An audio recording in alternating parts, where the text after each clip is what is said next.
ప్రభు ఘనతనిచ్చి వేవేల మందికి ఆశీర్వాదకరంగా నన్ను మార్చాడు.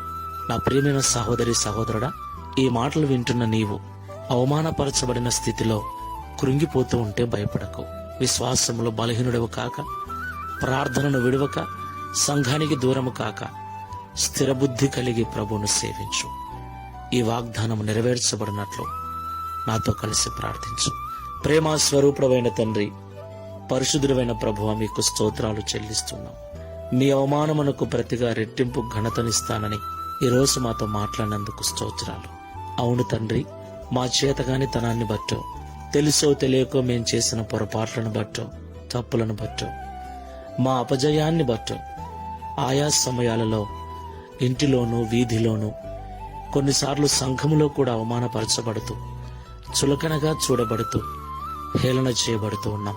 అయితే మేము ప్రార్థన మానక, విశ్వాసమందు సన్నగిల్లక, శుభప్రదమైన నిరీక్షణతో నీ సన్నిధిలో చేరినట్లయితే, ప్రార్థించినట్లయితే, అవమానము పొందిన చోటనే రెట్టింపు ఘనతనిస్తానని, అవమానపరిచిన వారితోనే మాకు విజయాన్ని అనుగ్రహించే దేవుడవని ఈరోజు మాతో మాట్లాడినందుకు స్తోత్రాలు.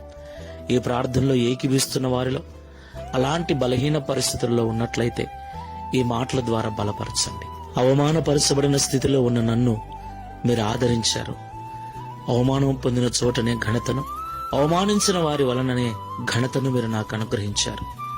అలాగే నీ ప్రార్థనలో ఏకీవిస్తున్న వారందరికీ అనుగ్రహించి, నా వలె వారు నీకు సాక్షులుగా ఉండటకు సహాయం చేయమని, తద్వారా ఈ దిన వాగ్దానమును మా అందరి జీవితాన్ని నెరవేర్చి మీ నామమును మహిమపరచుకుని యేసు నామములో ప్రార్థిస్తున్నాము తండ్రి. Amen. Praise the Lord. God bless you.